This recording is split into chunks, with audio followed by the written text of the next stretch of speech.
오늘 말씀의 제목은 이렇습니다. 한번 따라 하실까요? 언약대로 번성케 하시는 하나님. 언약대로 번성케 하시는 하나님.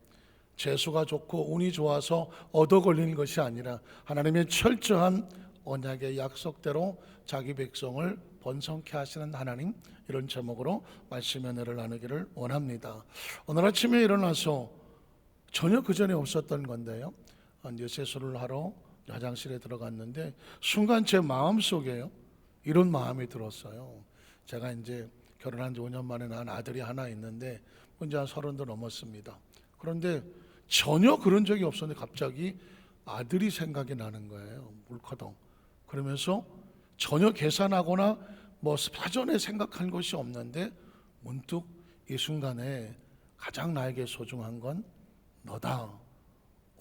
이런 마음이 뚫커덕 들면서 이런 마음을 아들에게 문자로 하나 보내줘야 되겠다, 이런 마음이 생기는 거예요. 아니 전혀 예상하지 않은 거예요. 전혀 그걸 사전에 계획한 것도 아닌데, 아니 머리감으로 들어갔는데 갑자기 마음에 그런 생각이 드는 거예요. 왜냐하면 아시겠지만 대한민국 아버지들이 그렇게 아들에게 살갑지 않잖아요. 그래서 난 나한테 너밖에 없어. 몰라, 어렸을 때는 모르겠지만 넌 정말 나의 최상의 작품이야. 이런 얘기가 잘 안 된다거든요. 저 역시도 저희 아버지가 저한테 그런 얘기를 했는지 가물가물해서 따뜻한 얘기 한번 들어본 기억이 없는 것 같아요. 왜냐하면 아버지란 자식을 강하게 키우고 싶어서 저는 어려서 군대식으로 자랐거든요. 아버지가 직업군인이라 저는 어려서 그냥 제가 군인인 줄 알았다니까. 방학 때도 군대에서 자랐고 그것도 해병대로 그래서 저는 그냥 제가 어렸을 때 군인 줄 알을 정도였으니까, 그러니까 아버지가 저를 살갑게 했던 기억은 별로 없거든요. 근데 갑자기 제 마음속에 아들에게 그런 문자를 보내고 싶은 마음이 들어요. 보낼까요 말까요? 보내야지. 그래서 2부 때 물었더니 보내라고 하더라고. 제가 마음에 보낼까 하다가 이게 3부에도 물어보자. 보내라고 하니까 이제 예배 끝나고 보내기로 하기는 하겠지만, 근데 중요한 건 뭐냐면요, 그런 마음과 함께 덜커덕 제 마음속에 또 하나의 음성이 들리는데, 그건 뭐냐면 나도 그렇다라는 마음입니다. 한번 따라 하실까요? 나도 그렇다. 나도 그렇다. 이게 누구의 마음일까요? 갑자기 제 마음속에 하나님의 마음의 심령이 실리는 거예요. 네가 네 아들에게 그런 마음을 갖는 것처럼 나도 너에게 그런 마음을 가지고 있다. 이 순간에 네가 나에게 가장 소중한 존재다. 가장 보고 싶은 존재다. 나는 너와 약속된 꿈을 이루고 싶다라고 하는 마음이 확 밀려오는 거예요. 이게 하나님의 마음이구나. 저는 우리 여도수목 안산교회 성도들이 지난 11개월을 참 어렵고 힘든데 잘 달려왔습니다. 함께 마지막에 찬양했던 그 찬양이, 우리가 여기까지 온 것도 재수가 좋고 운이 좋아서가 아니라 하나님의 은혜였거든요.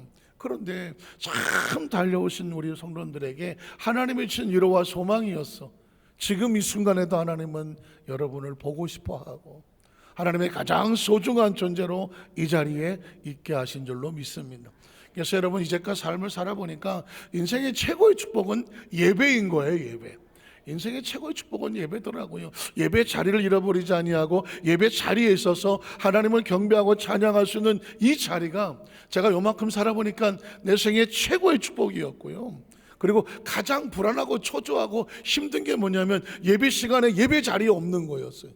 저도 그런 적이 있었거든요. 군대 생활할 때 잠깐 실망하고 좌절하고 정말 무너져서 잠시 하나님을 떠났던 때가 있었는데, 가고 싶어도 못 가. 가고 싶어. 마음은 원인데 생활 자체가 지금 교회에 나가는 그런 질서가 없었어. 그때 제가 정말 새벽에 깨어나서 피눈물 흘려서 하나님, 내가 갈 거예요. 안 가지더라고. 그때 영혼이 피투성이로 마치 사막에 버려진 그런 존재와 같이 그렇게 헤매던 그 시간을 잊어버릴 수가 없어. 다시는 내가 하나님을 떠나서 방황하지 않겠다. 이게 이게 오늘 우리에게 준 최고의 축복이고, 오늘 이 자리에 계신 모든 성도님들에게 하나님이 주시는 위로와 소망인들을 주의 이름으로 축복합니다.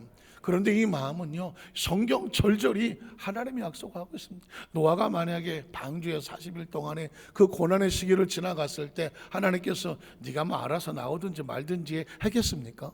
아닙니다.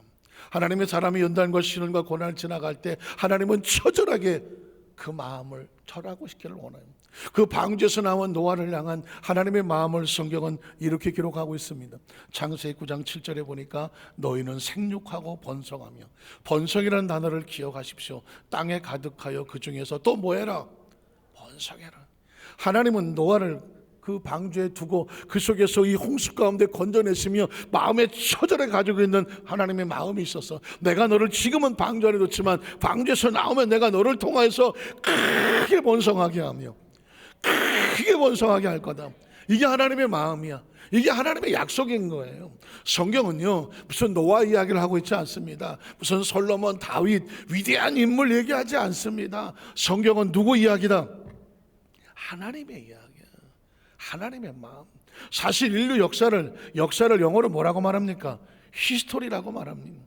히스토리는 두 가지 단어가 겹친 거죠. 히스와 스토리가 겹친 겁니다. 인류 역사는 사람의 이야기가 아닙니다. 국가 이야기가 아닙니다. 인류 역사는 하나님의 이야기입니다.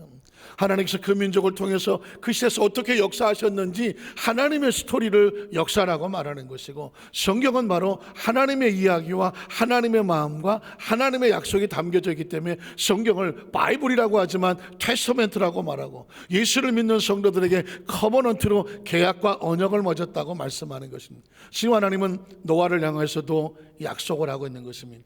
이제 네가 방주에서 나왔으니 네가 반드시 너를 번성하며 번성하게 할 것이다. 그 다음 절을 보면 이렇게 말합니다. 13절에 내가 내 무지개를 구름 속에 두었나니 이것이 나와 세상 사이에 무엇이다? 언약이라고 말했습니다. 여러분 기억하시죠? 귀에 못이 박힙니다. 성경은 철저하게 하나님의 약속의 말씀입니다. 이루어졌기 때문에 구약이라고 말한다. 새로운 약속을 신약이라고 말한다. 그 약속의 보증을 예수 그리스도라고 말한다.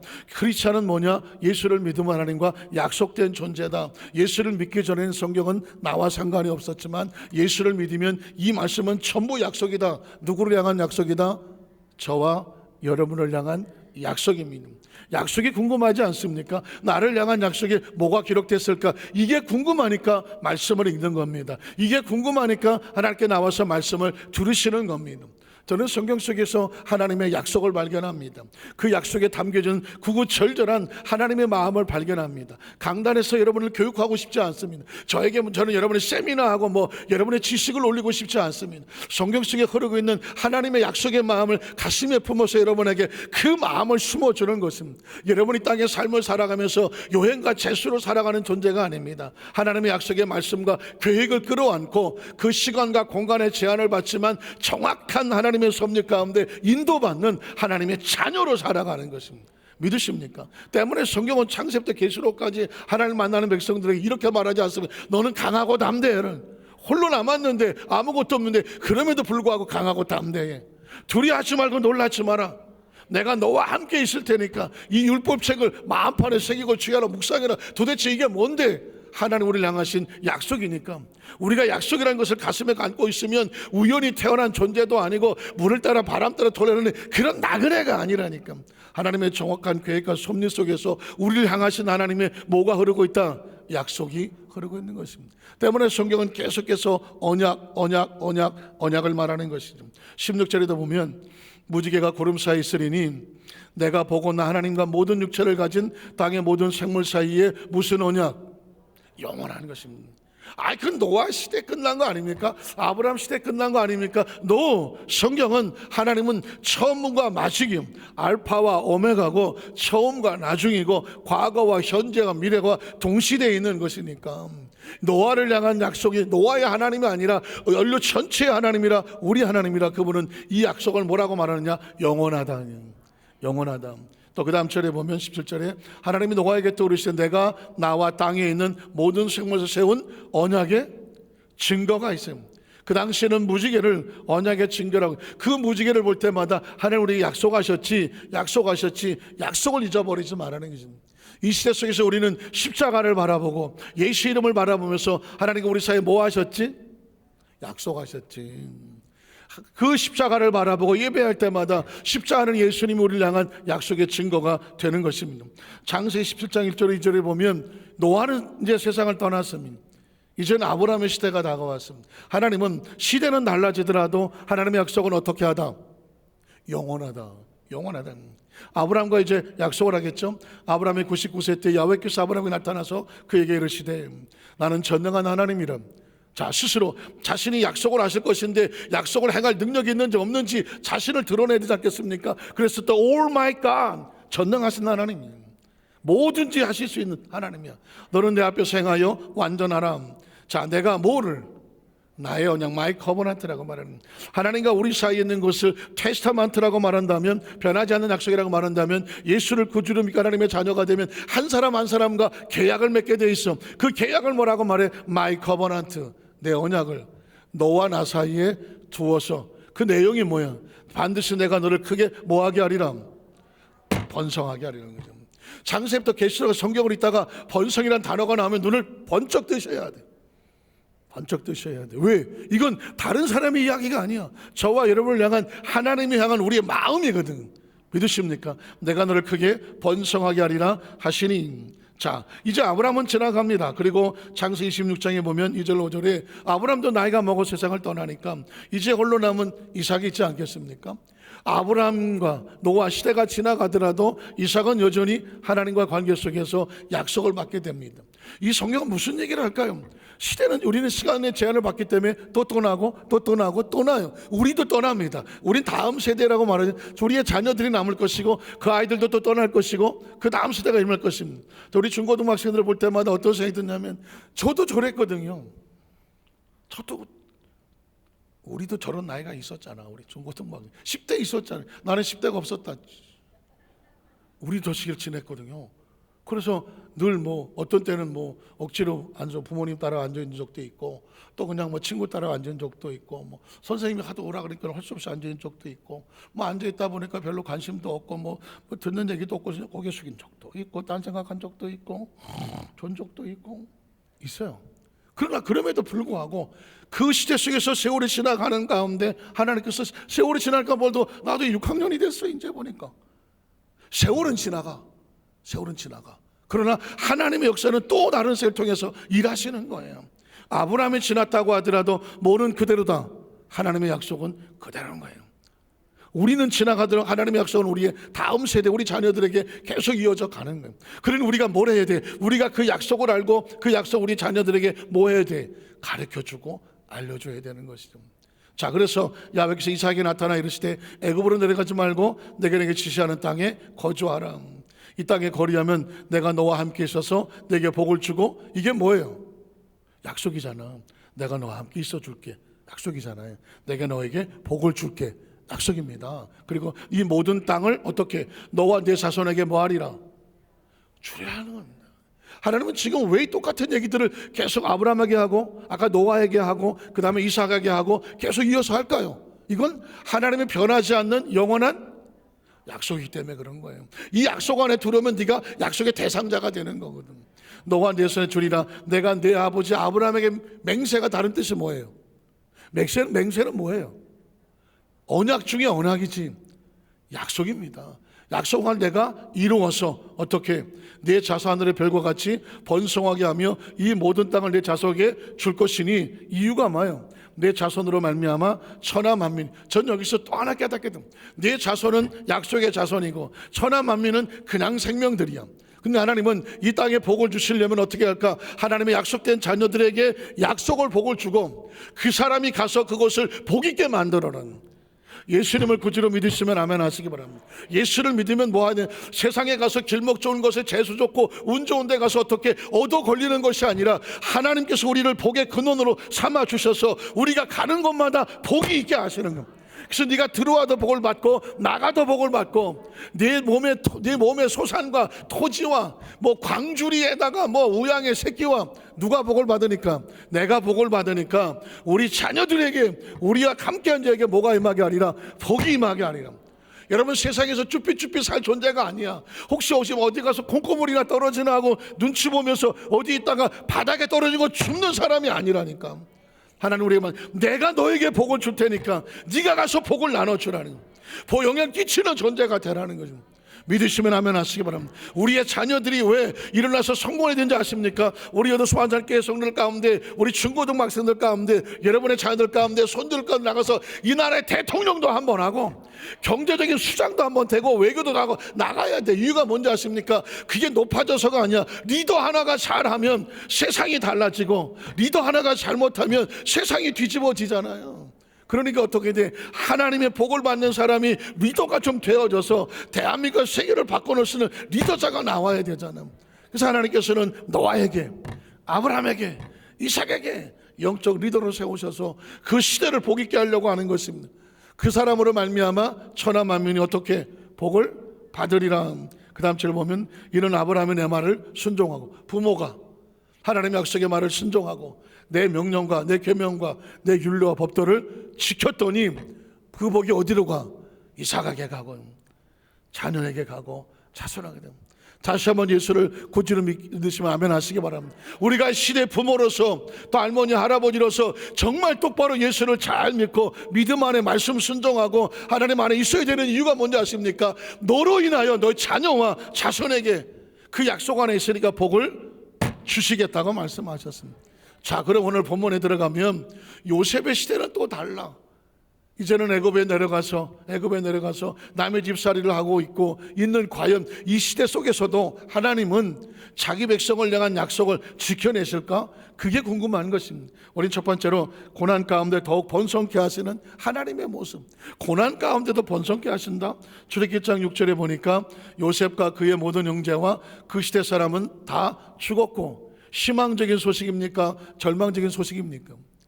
이스라엘 백성이 애굽에 내려갈 때 누구 때문에 내려갔습니까? 요셉 때문에 내려갔습니다. 누구 때문에 땅을 얻었습니까? 요셉 때문에 땅을 얻었습니다. 누구 때문에 거기서 번성하게 되었습니까? 요셉 때문에 그렇게 되었습니다. 근데 그 요셉이 살았습니까? 죽었습니까? 죽었습니다. 그 이야기는 뭐냐면 이제 이스라엘 백성을 도와줄 사람이 없다는 이야기입니다. 과연 이 상황 속에서도 하나님은 번성의 약속을 지켜가실 수가 있으실까요? 그 다음 절에 보면 이스라엘 자손은 오히려 생육하고 불어나고 번성하고 매우 강하여지고 온 땅에 가득하게. 이게 뭘까요? 요셉은 죽었는데 왜 그 백성은 계속 번성해질까요?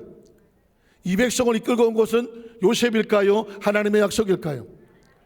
우리 성도들하고 설교하면은 얼마나 쉬운지 몰라. 반은 다 알고 계셔. 물을 것도 없어. 묻기도 미안해. 이스라엘 백성이 요셉이 죽었음에도 불구하고 계속 생육하고 불어나고 번성하고 강하고 가득하게 된 이유는 누구 때문이에요? 확실합니까? 그러면 저와 여러분의 인생을 살아가다가 어려운 코로나도 만나고 경기가 어떻고 정책이 어땠고 뭐 여러 가지 힘들고 어려운 일을 만남에도 불구하고 하나님 안에서 생육하고 불어나고, 또 체중이 불어나면 안 되니 불어나고 번성하고 매우 강하여 온 땅에 가득하게 되었더라. 아멘입니까? 아멘입니까? 성경은 무슨 얘기를 합니까? 또 바이블 세이, 성경은 말하는 이유가 아니에요. 요셉 때문이 아니야. 하나님 백성은 하나님이 끌고 가신다는 겁니다. 사람 의지할 것도 없고 환경 의지할 것도 없어. 우리를 끌고 오신 분은 하나님이에요. 믿으십니까? 그 하나님의 역사는 여전히 진행형이다. 그 다음 절에 보면 요셉을 알지 못하는 새 왕이 일어나 애굽을 다스려. 이게 엎친 데 덮친 격으로 요셉이 죽었는데 그동안은 요셉을 아는 왕이 있어서 돌봐줬는 모양이지. 그런데 이제는 요셉을 알지 못하는 왕이 나타났어. 그러면 좋은 소식이에요? 아니면은 불행한 소식이에요? 불행한 소식이지. 이젠 요셉을 알는 왕이 안 도와주거든. 그러나 나올 건데 어떡하지? 그 다음 절에 보면 뭐라고 말합니까? 그가 그 백성이 이르되 이 백성 이스라엘 자손이 우리보다 많고 강하도다. 그래서 어떻게? 자, 우리가 그들에게 대하여 지혜롭게 하자. 두렵건대 그들이 더 많게 되면 전쟁이 일어날 때 우리 대적과 합하여서 우리와 싸우고 이 땅에서 나갈까 하노라 하고, 그래서 어떻게 하겠다는 것입니까?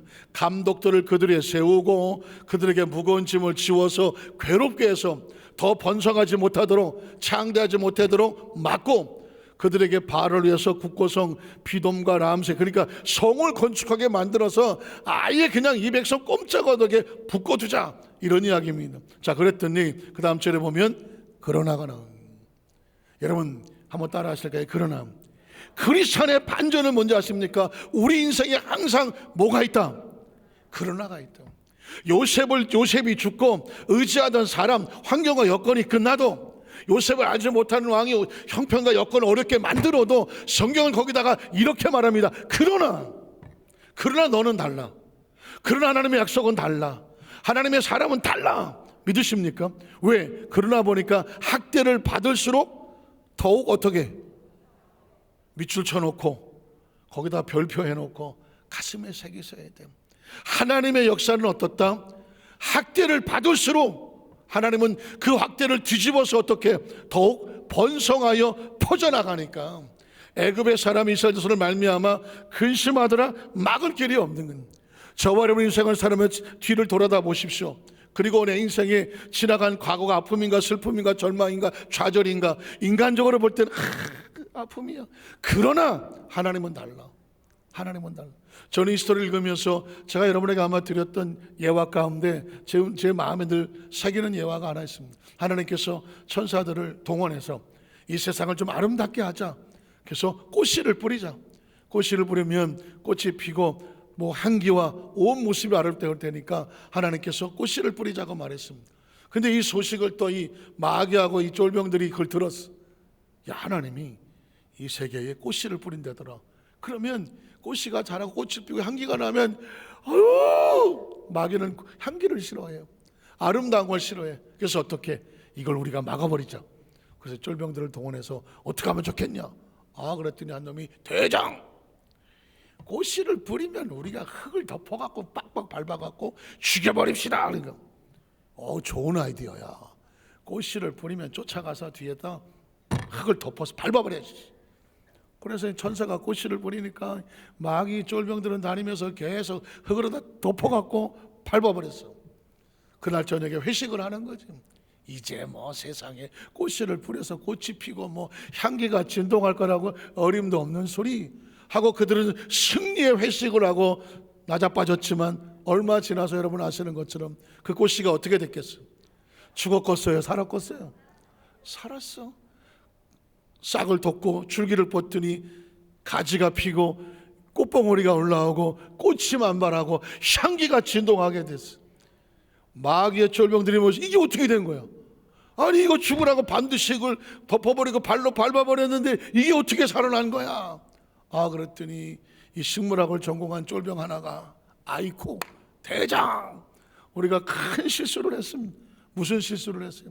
꽃이라는 것은 뿌려놓고 가만 놔두면 말라서 죽는데 그걸 갖다가 우리가 흙을 덮어서 밟아주는 바람에 뭐가 살았어? 꽃씨가 살았어. 그러니까 우리는 이 꽃을 죽이려고 했지만 꽃을 살리고야 말았습니다. 그날 저녁에 마귀하고 쫄병들이 억울해 죽었다고 하는. 여러분 그렇습니다. 크리스찬은 삶을 살아가면서 여러 가지 상황 속에서 예상치 못한 일을 만날 수가 있습니다. 마귀는 우리에게 마치 흙을 덮어버리는 것처럼 끊임없이 우리를 죽이러 갈지를 모릅니다. 그러나 하나님은 죽이지 않습니다. 반드시 살려내는 것입니다. 요셉이 그렇지 않습니까? 죽으라고 구덩이에 던지고 죽으라고 남의 집살이하고 죽으라고 왕의 가방에 집어 던졌습니다. 요셉이 거기서 죽었습니까? 놀랍게 죽으라고 던진 곳에서 살아나고 애굽에 팔려 남의 집 사람들 거기서 10년 동안 애굽의 총리가 될 수 있는 언어를 배우고 교육을 배우고 회계를 배우고 그리고 매니지먼트 경영을 배우고 그 다음에 뭐 리더십을 배우고 그 다음에 억울하게 또 왕의 감옥에 집어넣더니 감옥마다 왕을 모시던 대신들이 다 숨어 있어갖고 3년 동안 뭘 받았습니까? 개인 레슨을 받잖아. 이제 13년 딱 끝나고 나니까 총리로 세워도 손색이 없는 존재로 만들어준 것은 뭐예요? 지나간 삶 속에 고난이었습니다. 학대였습니다. 성경은 말합니다. 고난을 받을수록 학대를 받을수록 이스라엘 백성은 더욱더 어떻게 되더라? 번성하고 또 번성하고 크게 불어나더라. 저는 우리 여도소 한적회 성도들에게 끝없이 얘기할 거예요. 요셉은 생애 속에서 해를 만난 적이 있다 없다? 없습니다. 만나고 싶어도 못 만나. 왜?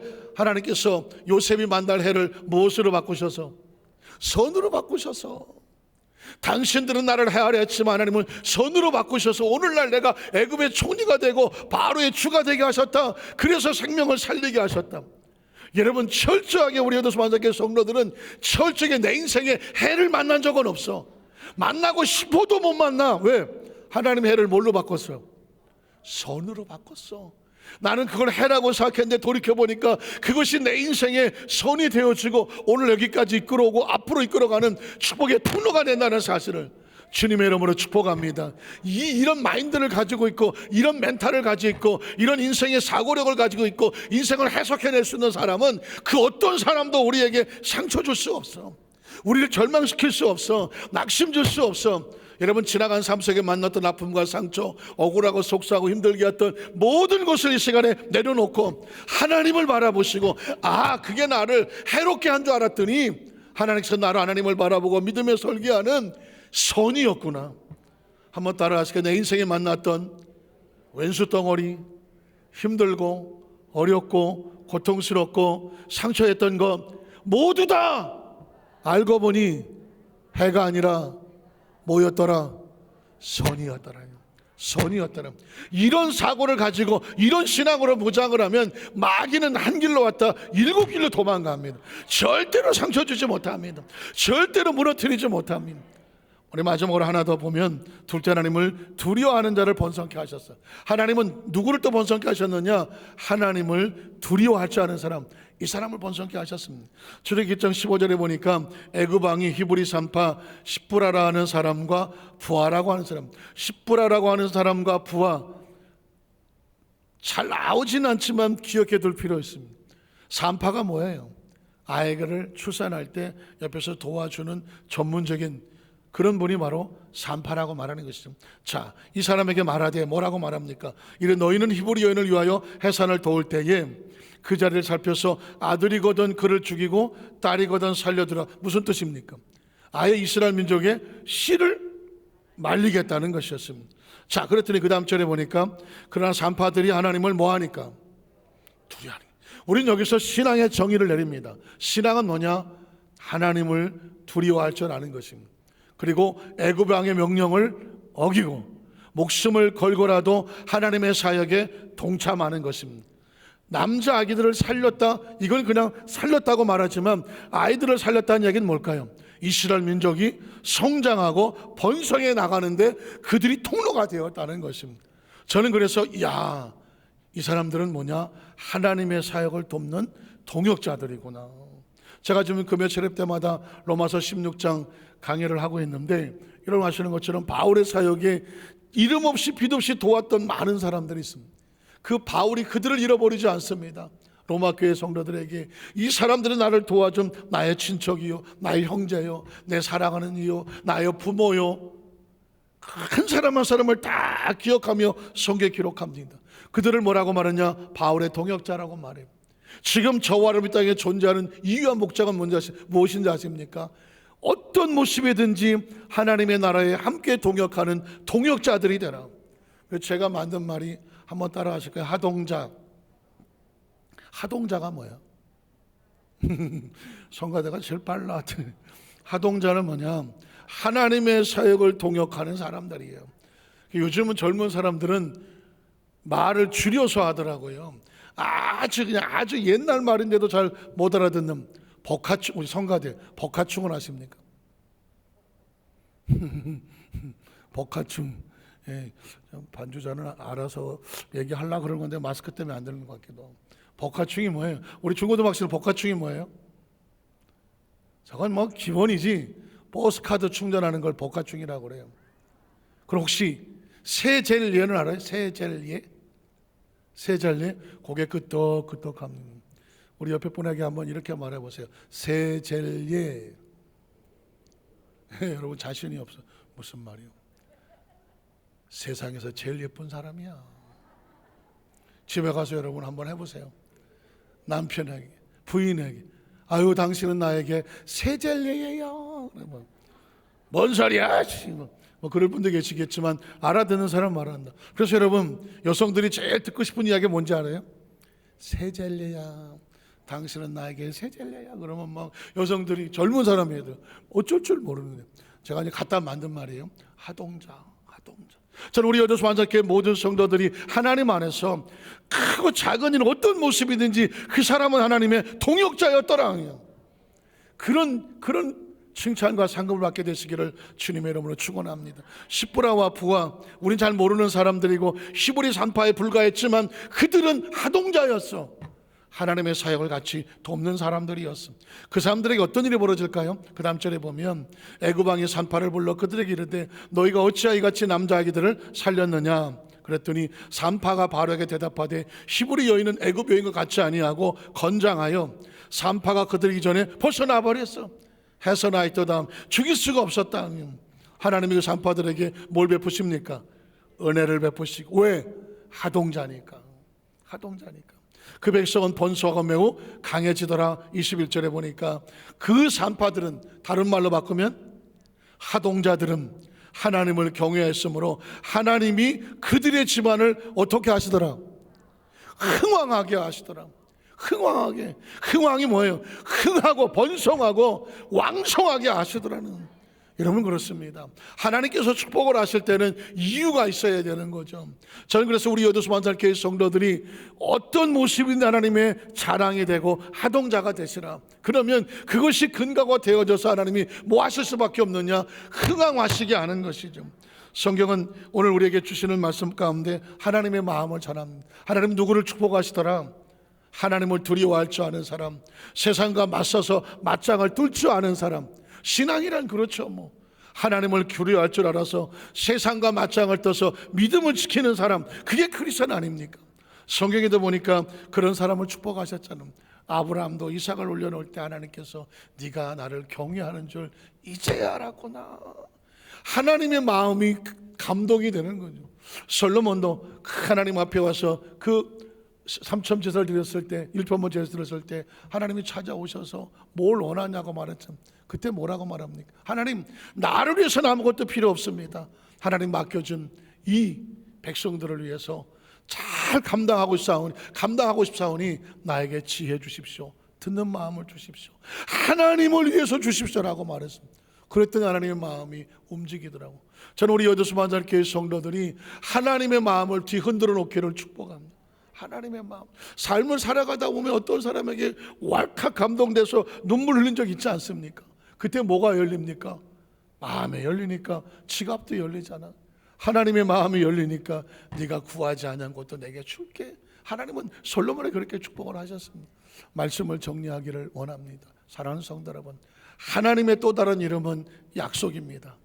그 약속은 자기 백성들을 번성케 하는 것입니다. 세상의 모든 부모가 자식에게 아무리 커도 자식은 부모 앞에서 어린아이 같으니까 부모는 내 자식이 어떻게 경상도 말로 하마나 잘 돼요.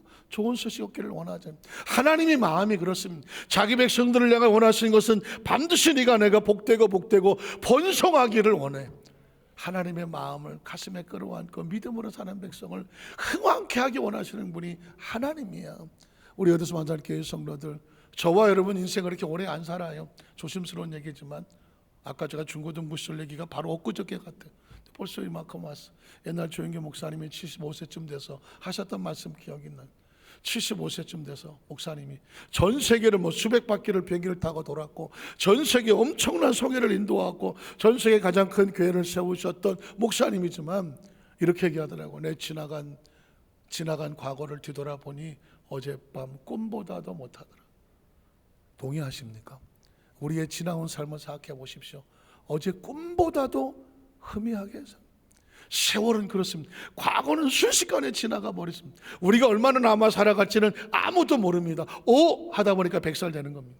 하다 보면 100살 되는 것입니다. 그 안에 우리가 매 순간을 붙잡아서 우리가 뭐가 돼야 되겠어? 하나님의 마음을 감동을 시키며 그렇게 삶을 살아가면 하나님의 약속이 번성케 하시겠다는 약속이 우리의 삶 가운데 진행형이 되는 것입니다. 우리 성도들에게 그 은혜가 함께 하시기를 주의 이름으로 축복합니다. 기도하겠습니다. 하나님 아버지,